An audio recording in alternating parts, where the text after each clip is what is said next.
Nvidia got as low as $90 or so, and it's back at 130. So that's trading at a 2% free cash yield, with just incredible margins. I don't think any of us expected to see any company have a free cash flow margin of, 70% or. Welcome to Telltales. I'm Mike Nicoletti. Every week, along with my co-hosts Jason Wallace and Hunt Lawrence, we bring you the cash flow memo. Get it at telltales.us. For the next 30 minutes, we're going to dive deep into energy, technology, and healthcare. So download the memo now and get started. The following conversation is intended for informational purposes only. You should always do your own work to determine if an investment is suitable for you. Let's start. Nothing new on Exhibit C. I know I always say nothing new on Exhibit C, and then I go on for a couple of minutes, but the price of oil, as you'll see on Exhibit B, is hung in there, despite OPEC Plus increasing its production 400,000 barrels a day per month. So they're about more than half the way back to restoring the 2.1 million barrels.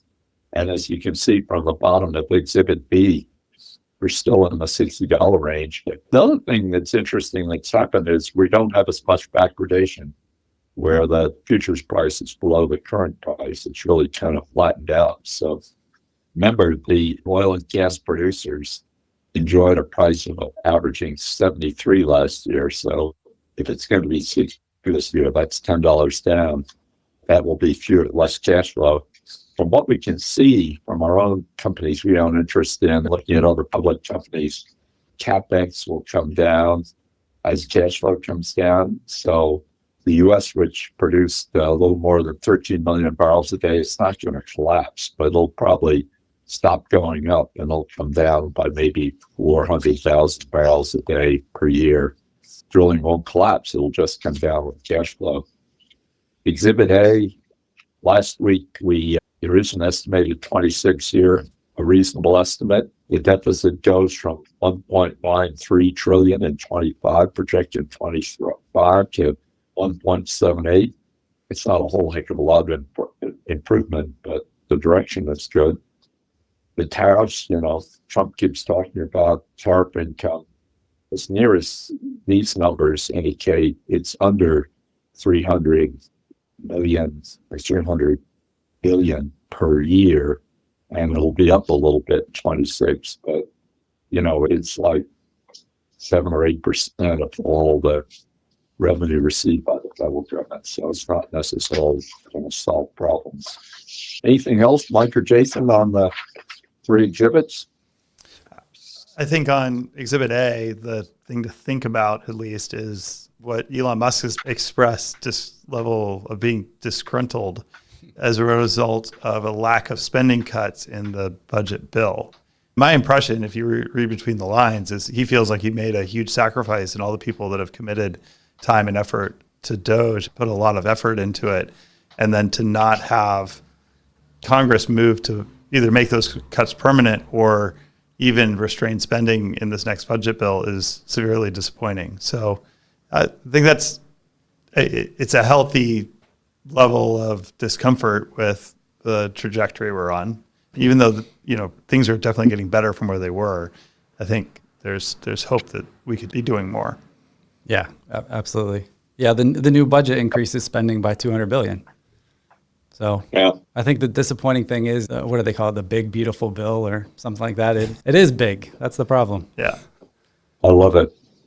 Shall we do computer chip history first? Now that we saved all this time on A, B, and C, just by way of introduction, Mike and I thinking that we'll spend 5 minutes or 6 minutes or so, each of our 30-minute time allotments on the history of the things we covered, which will be chips first, and then software, and then biotech. If we cover all that, I think it's going to take us a couple of weeks to do each one. We can even circle back, and we can do a little bit of that kind of activity on how the oil business developed, the natural gas business, or the power business. Anything to add from last week, Jason or Mike, to bring us up to the formation of Intel? A couple of small things. One, we talked a little bit about the impact of World War II on semiconductors. And I went back and looked at that. And it was actually The motivation was around radar and receiving radar signals, not so much cryptography. Cryptography they were doing with tubes as opposed to transistors, but the motivation was really around radar. And the other thing that I mixed up, actually, I mentioned that they had left Bell Labs to start Fairchild. It was actually William Shockley, after getting the Nobel Prize for co-inventing the transistor, left to start Shockley Semiconductor. Shockley is where he recruited the best, but it sounds like he, as a manager, was not great at managing people, better as a scientist maybe. And again, he hoarded the equity to himself, and a lot of these very brilliant people that were working for him sort of got disgruntled with his efforts.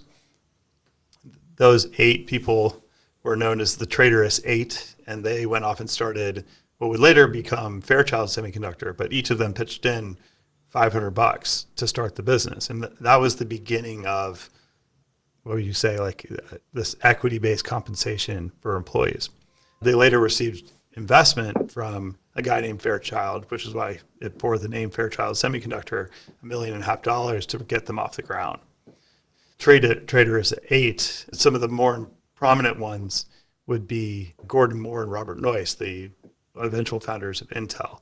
And Fairchild, aside from being an incredible business at the time, it birthed a lot of talent. And Intel's just one of the many businesses that spun out.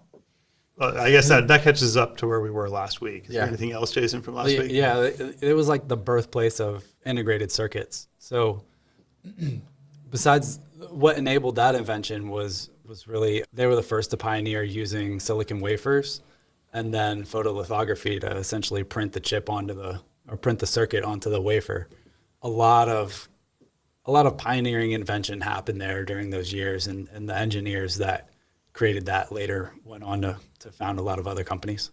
Yeah, AMD, Kleiner Perkins, quite a few pretty important businesses. Right. They had chips, circuits printed on silicon. What was the initial demand for those chips? Or how were they first used? Yeah, a lot of their first contracts were military. So they weren't quite making their way into consumer products yet, but the vision that at least Shockley had at the time is that we would be mass producing chips for use in consumer devices. Yeah, and initially they were what we think of as analog chips today. So they're taking voltage inputs and manipulating it and coming up with a voltage output. But they did eventually, just several years later, move into the digital circuits. So, and I think one of the first uses of that was actually in the F-14. So designing the flight computer for the Tomcat. Oh, interesting. I didn't know that. Late 60s, yeah. Would Intel have been formed by that time? It was right around the same time. That was late 68, I believe, Mike. Are you looking it up now? You're right, 68. Yep. Yeah, so they were leaving. It was founded by 3 guys, Rob Noyce, Gordon Moore, and Andy Grove. And you'll recognize the names because they all went on to be CEOs of Intel at some point in time. So yeah, it was their first product was actually a DRAM chip. So it was memory, and they became a pioneer in that dynamic RAM memory, and that kind of led their cash flows. Great. Well, I think that's enough history for this 30-minute period. Well, I guess what we'll do next week is we'll get into the formation of the what was called the Wintel, which was Windows and Intel chips. So as Microsoft and Intel really became kind of dominant, but we'll get into that next week. What about news on page 1? We know that everyone's waiting for the Nvidia earnings after the close today, but what else do we see on page 1 that was interesting or impacted by news events over the last week? Well, the thing about page 1, I always sort of default to assume that OpenAI would be on that page, so, since it's starting to get quite large and obviously is competing at least somewhat head-to-head with a few of the names here. The news is not directly out of OpenAI. It's actually rival competitor in the leading edge model space called Anthropic.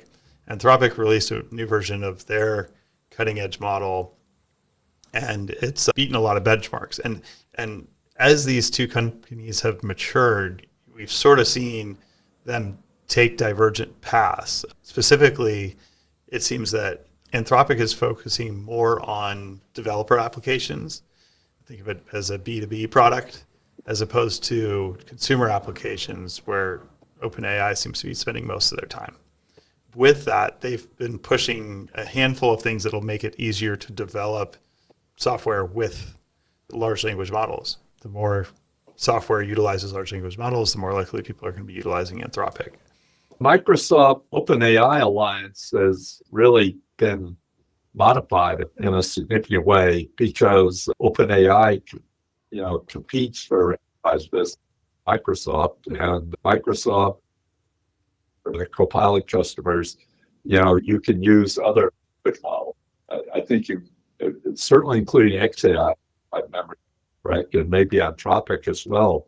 So OpenAI is to develop as a competitor to Microsoft's enterprise business, providing Office products to the world, basically, to just about every organization in the world. OpenAI is also a threat to Apple, isn't it, with consumer products? I mean, to peel off $6 billion of value for Johnny Ive, former, head of design at Apple, is got to be a little alarming to the Apple board and management. Jason, what does Apple do now? Or they just stay the course and assume that, they'll be able to catch up when there's less hallucinations or whatever they're looking for? Or how you've said Apple can't find their way, around the block, but do you think, they've done this before and caught up. What do you think of their prospects? Yeah, I think they need to be the platform, to deliver the models to the user. I think they need to embrace that rather than trying to compete and catch up.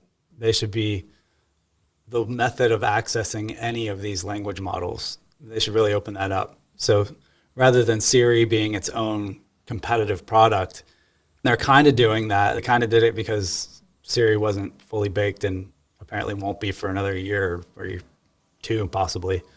Allowed Siri to access OpenAI to provide ChatGPT responses.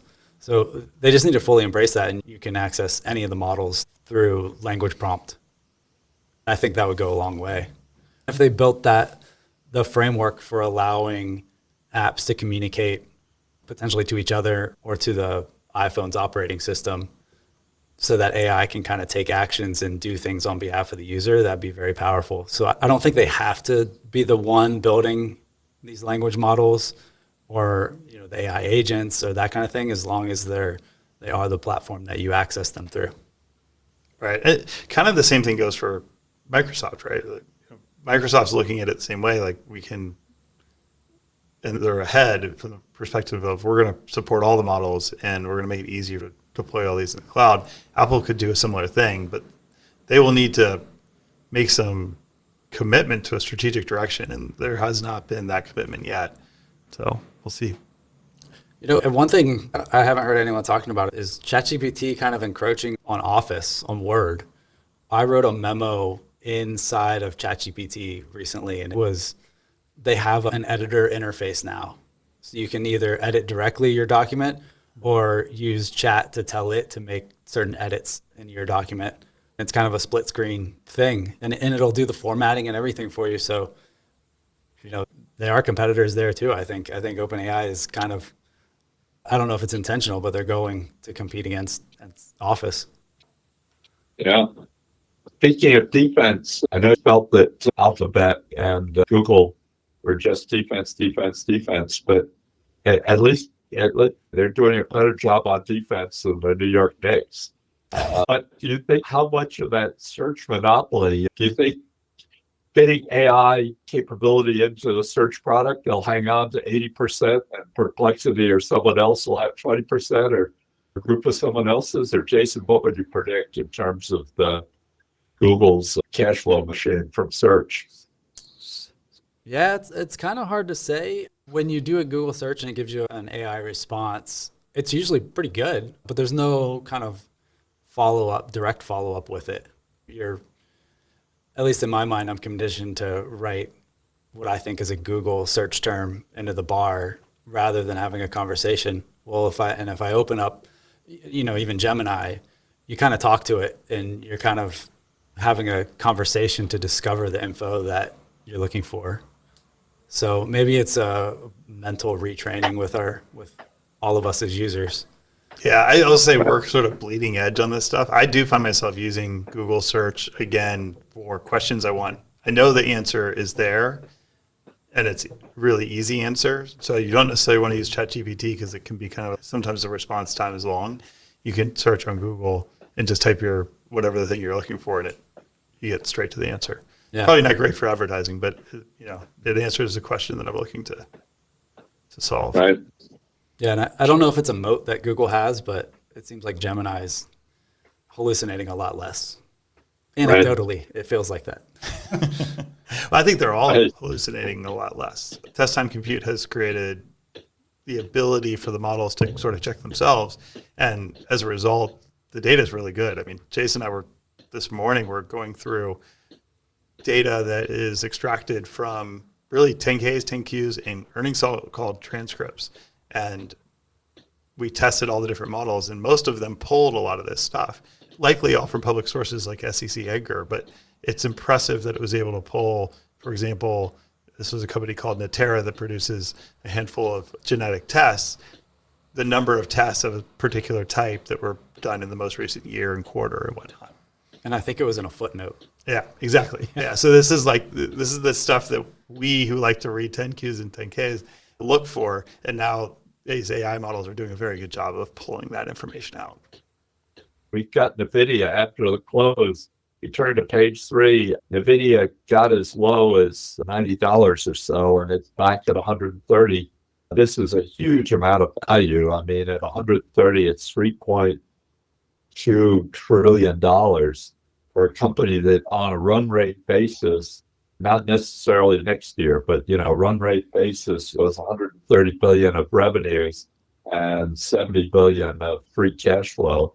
So that's trading at a 2% free cash yield, with just incredible margins. I don't think any of us expected to see any company have a free cash flow margin. So this is after capex and taxes and whatnot of 70% or something, or 60%.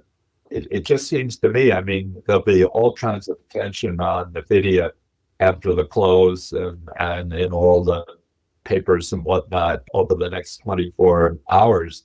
But it just seems to me that margin is going to be a challenge to maintain. I mean, you have Huawei in China, you have Google designing their own GPUs. To Jason first, how much margin compression do you think is, it's a little bit like Google. Can Google hang on to 80% of the search monopoly? Can NVIDIA hang on to those margins, given the fact that they just stole a march on everyone? Or will those margins, I mean, at some point they'll compress, but let's say in the next 24, 36 months, do you see margin compression in NVIDIA? I think we might, going out 3 years. I think for the first year or two, we probably won't, but at some point, and all the hyperscalers are already designing their own chips, maybe these models mature. The software development is progressing rapidly, but at some point these are going to mature, and the move to an ASIC design specifically to host your model is going to make sense, and you can host models cheaper that way.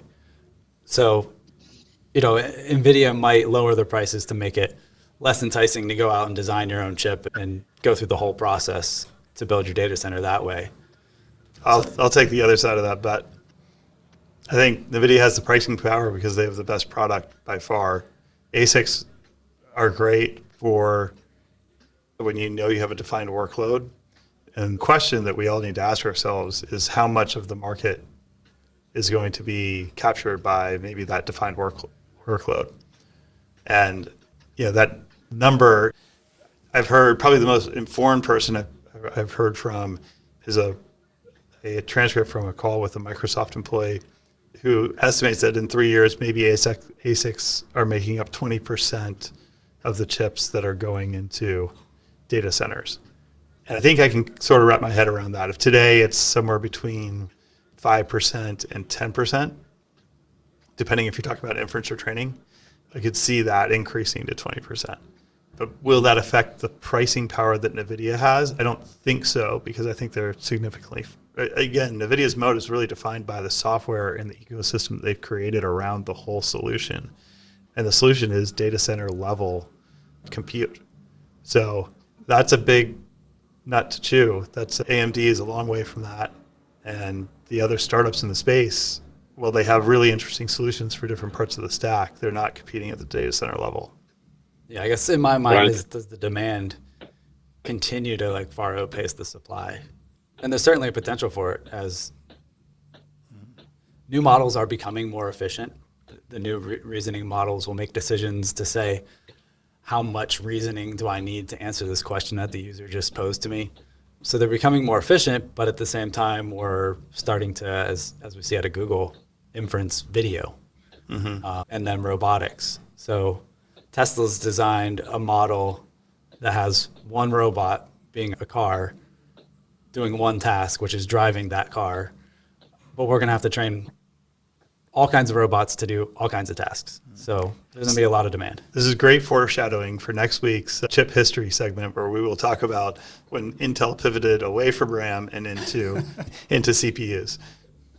Introducing the top mark rankings. See who's leading the charge to LA 2028 and follow the journey of the top competitors. We're leveling the playing field for Olympic-class sailing. Whether you're a seasoned Olympian or a young laser sailor with big ambitions, this is your circuit. From North America's waters to the Olympic podium, it starts here. Join us, follow the action, and catch the next sailing superstar on their journey to the top. Top Mark Rankings, where Olympic dreams set sail, powered by Top Mark Capital. We got to reserve a few minutes here for healthcare. Any news, Jason, on any of the companies that we try to keep track of? Yeah, some news out of Eli Lilly.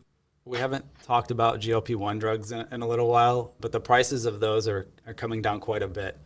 If you have an insurance reimbursed prescription, it's still north of $1,000 a month. But they're selling it direct to consumer now, I believe online, and you can get it for around $300 to $350 a month. So it's more, most people don't have insurance coverage for these drugs, so if they want them, it's at a price point a lot more people can afford. Rather than coming in an injector pen, now it's in a vial, which I think is kind of interesting because you can control dosing a lot better. So I know a lot of people are already kind of experimenting with dosing, but maybe that becomes more widespread. Yeah, Jason's got a theory that everybody should microdose GLP-1s. just to be clear, he's not a doctor, and Oh, read the label. Yeah. The other one we should talk about is that blood test for Alzheimer's. Mm-hmm. Yeah, so a blood test just got approved this past, I think it's the end of last week, to detect the signatures of beta amyloid plaque in your brain. So that's pretty exciting. So it'll lead to a lot more early diagnosis of Alzheimer's, which is when it's still treatable by the drugs that have recently come to market. And we broadly believe that this is actually good for the radio diagnostic market as well, as that will essentially expand the market for the radio diagnostic test too.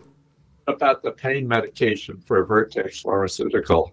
Yeah, no update directly on that yet, but also related to Eli Lilly, they purchased a company called SiteOne, who has a pipeline of research in the sodium ion channels, the NaV 1.7 and 1.8 channels that Vertex targeted to block the pain signals. So it's kind of a validation there that, that's something that will be important in the future. So they're buying a pipeline of research there. But that's much earlier stage. I think they haven't even yet started phase 2 clinical trials yet. The other thing in the news, I guess, is CVS is closing their pharmacies in the state of Arkansas, all of them. And that's because Arkansas became the first state that outlawed a company from owning both the pharmacy benefit manager, controlling the formulary, and operating the pharmacy. So CVS chose the PBM business over the pharmacy business in that state, And I'm curious if that's foreshadowing for what happens at the national level. And clearly they're going to choose the PBM rather than operating pharmacies. And then it'll be an antitrust investigation on the PBM. Yeah. But then it leaves a vacancy, a hole in the market for a pharmacy. So does the Amazon pharmacy finally take hold?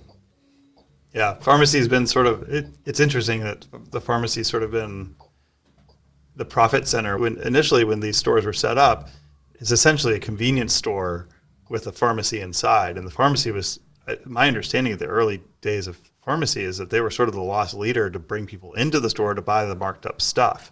And how that model pivoted is just, sort of this complex story of American healthcare. But which is probably why all those pharmacies never closed, even though they have to keep all their products behind lock and key in a lot of cities in the country. So. How is RFK Jr. doing? People are disappointed that he's discouraging the use of COVID vaccines in young people and pregnant women and whatnot. Do you think he's living up to his anti-vaccine reputation, or It's a politically charged question. Do you want my real opinion? Yeah. When it was all going on, I understood why we asked everyone in the population to become vaccinated, and we thought it would prevent anyone from catching COVID and spreading it, but that didn't happen.